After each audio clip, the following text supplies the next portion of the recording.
নমস্কার, তোমাদের সকলের প্রিয় পাঠশালায় আরো একটি নতুন ক্লাসে তোমাদের সকলকে জানাই স্বাগত। আজকে আমি তোমাদের সাথে আলোচনা করব তৃতীয় শ্রেণীর তৃতীয় পর্যায়ক্রমিক মূল্যায়ন 2025 রামার্টিন কোয়েশ্চেন ব্যাংকের বাংলার 11 নম্বর স্কুলটির প্রশ্ন উত্তর। আমি আজকের ক্লাসটি শুরু করে দিচ্ছি, সকলে মন দিয়ে দেখে নাও।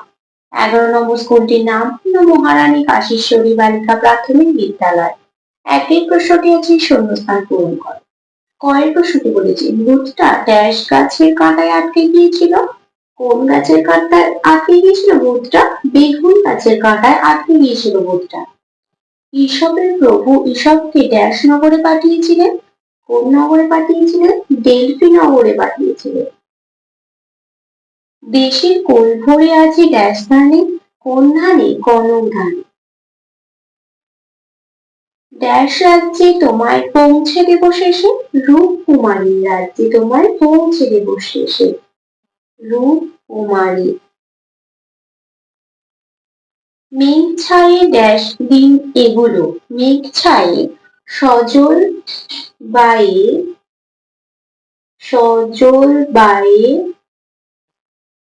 দন্তস্ব বর্গীয় ল বা অন্তস্থয় একার সজল বায়ে দিন এগুলো। দুইয়ের প্রশ্নটি বলেছি, নিচের প্রশ্নগুলির পূর্ণ বাক্যে উত্তর দাও। কিশোরী মেয়ে কোন হাতে কাটারি ধরেছিল? তোমরা যখন লিখবে পূর্ণ বাক্যে লিখবে, আমি শুধুমাত্র উত্তরটা লিখে দিচ্ছি। কিশোরী মেয়ে বাঁ হাতে কাটারি ধরেছিল, শুধু উত্তরটা লিখে দিচ্ছি বাঁ হাতে। কোন কবিকে ছন্দের জাদুকর বলা হয়? সত্যেন্দ্রনাথ দত্তকে। সত্যেন্দ্রনাথ দত্তকে। কোথায় 3 জোড়া সন্দেশ রাখা ছিল? কুলুঙ্গিতে 3 জোড়া সন্দেশ রাখা ছিল। কুলুঙ্গিতে 3 জোড়া সন্দেশ রাখা ছিল। আমাদের জাতীয় সঙ্গীত কি? আমাদের জাতীয় সঙ্গীত হলো জনগণ মন অধিনায়ক জয় হে। জনগণ মন অধিনায়ক জয় হে। কুড়ির পাহাড় হাড়ের পাহাড় পেরিয়ে কোন দেশ? কুড়ির পাহাড় হাড়ের পাহাড় পেরিয়ে অচিন দেশ। অচিন দেশ। তিনের প্রশ্নটি বলেছি, বেমানান শব্দগুলি খুঁজে বার করে গোল দাগ দাও। দুর্গা, কাশ, বরফ আর শরৎ কোনটা বেমানান? বরফ। মেঘ, আগুন, বৃষ্টি, জল। আগুন বেমানান। বসন্ত, হেমন্ত, বৈশাখ, গ্রীষ্ম। বৈশাখ বেমানান। খাতা, বই, পেন, টেবিল। টেবিল বেমানান। চারের প্রশ্নটি বলেছি শব্দার্থ লেখো। কল্পলোক। কল্পলোক শব্দের অর্থ কি? কল্পনার পৃথিবী। কল্পনার পৃথিবী। কুলুঙ্গি। কুলুঙ্গি শব্দের অর্থ দেওয়ালে ছোট খোপ বিশেষ। পাঁচের প্রশ্নটি বলেছি সমার্থক শব্দ লেখো। আকাশ। আকাশের সমার্থক শব্দ কি হয়ে যাবে? গগন। আমি একটা করেই লিখে দেখাচ্ছি। মা, জননী। ছয়ের প্রশ্নটি বলেছে বর্ণ বিশ্লেষণ করো। ক্লোরোফিল। কয় লয়ে ওকা, তাহলে কয় লয়ে ওকা। ক্লো হলো রো, রয়ে ওকা। তারপরে কয় হর্ষই, কয় হর্ষই ল। নীলকণ্ঠ দন্ত নয় দীর্ঘই ল যোগ অ। কণ্ঠ ক যোগ অ। দন্ত ন যোগ ঠ যোগ অ। তারপরে কি পিঁপড়ে? পয়ে চন্দ্রবিন্দু হর্ষই প।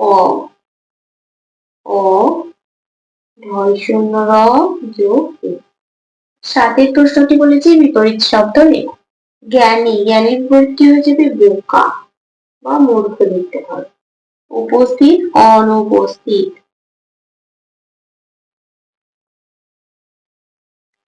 8 প্রশ্নটি বলেছে শব্দ যুগলের অর্থ পার্থক্য দেখাও। এই দুটো অর্থ পার্থক্য তোমাদের আগেও অনেকগুলো পৃষ্ঠাতে করিয়ে দিচ্ছি, তোমরা ভালোভাবে প্র্যাকটিস করবে, পরীক্ষায় আসার সম্ভাবনা খুব বেশি। পাটি আর পাটি পায়াকাটাস পাটি মানে হলো বসার জায়গা বা মাদুর লিখতে পারো। আর পাটি মানে হলো পা। হাঁটি মানে পরিশ্রম করা, পরিশ্রম করি। আর খাঁটি মানে হলো বিশুদ্ধ, বিশুদ্ধ বা আসল লিখতে পারো। 9 প্রশ্নটি বলেছে বাক্য রচনা করো। উপদেশ, গুরুজন আমাদের যা উপদেশ দেন তা মানা উচিত। শিকার,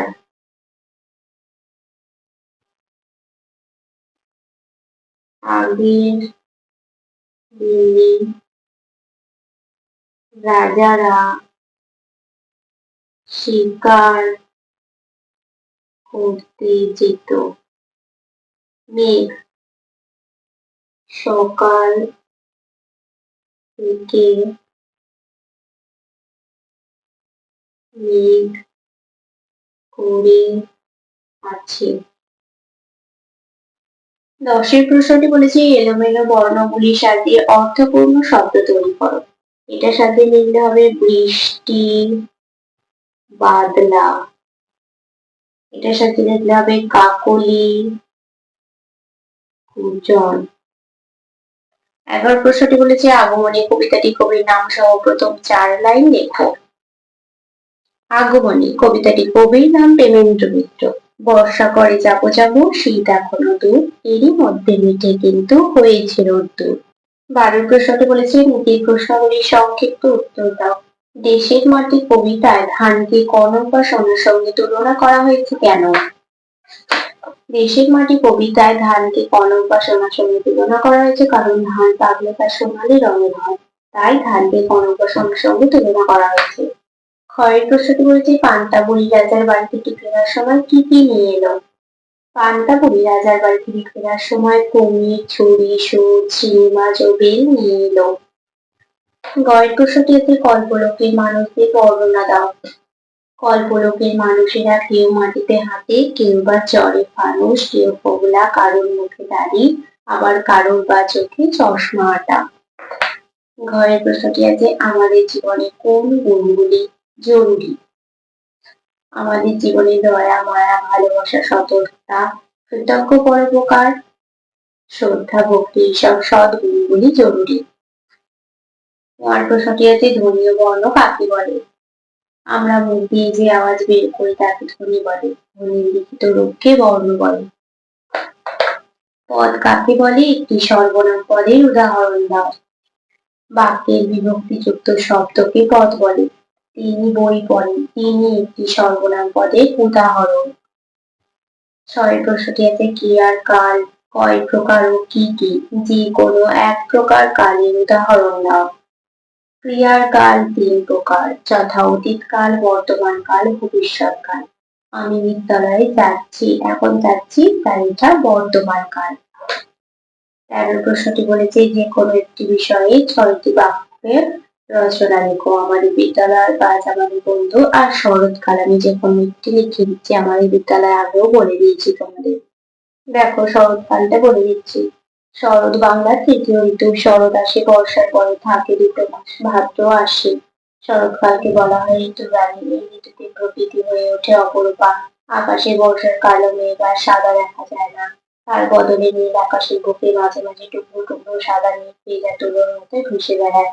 হঠাৎ একটু বৃষ্টি হয়ে যায়, কিন্তু বৃষ্টি থামার সঙ্গে সঙ্গেই আবার রোদ উঠে যায়। শরৎকালে চাষের জমি সবুজ হয়ে ওঠে, জলে পড়ে থাকে পুকুর, নদী, খাল, বিল। জলে নানা ফুল ফুটে ওঠে এই সময়। এই সময় দেখা যায় কাশফুলের মেলা, আর এই সময় ফোটে শিউলি ফুল। থাকে সে সারা রাত, ভোর হলেই পড়ে ঝরে। রাতে সবুজ গাছে জ্যোৎস্না পড়ে অপূর্ব দেখায়। ভোরে দেখা যায় সবুজ গাছে শিশির চোখেছে, তার উপর সূর্যের আলো পড়ে ভীষণ সুন্দর দেখায় তখন।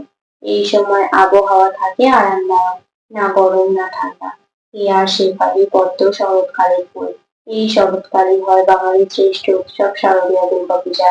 দুর্গাপুজোর 4টে দিন গরিব বড়লোক সবাই আনন্দে মেতে ওঠে। তারপরে ঘরে ঘরে হয় লক্ষ্মী পূজা। সকলের খুশির আর সীমা থাকে না। কিন্তু কোনো কোনো সময় আশ্বিন মাসে প্রচন্ড ঝড় হয়। তাতে নষ্ট হয় ফসল, গাছপালা, ঘরবাড়ি ভেঙে পড়ে। মানুষ পশু পাখি প্রাণ দেয়, সম্পত্তির ক্ষতি হয়। এছাড়া এই সময় মানুষের হঠাৎ করে ঠান্ডা লেগে যাওয়া, সর্দি কাশি, ইনফ্লুয়েঞ্জা, নিউমোনিয়া এইসব রোগ দেখা দেয়।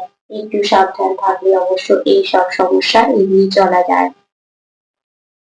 আজকের ক্লাসটি তাহলে আমি এখানে শেষ করছি। খুব তাড়াতাড়ি আরো একটি নতুন ক্লাস নিয়ে হাজির হবো তোমাদের সামনে।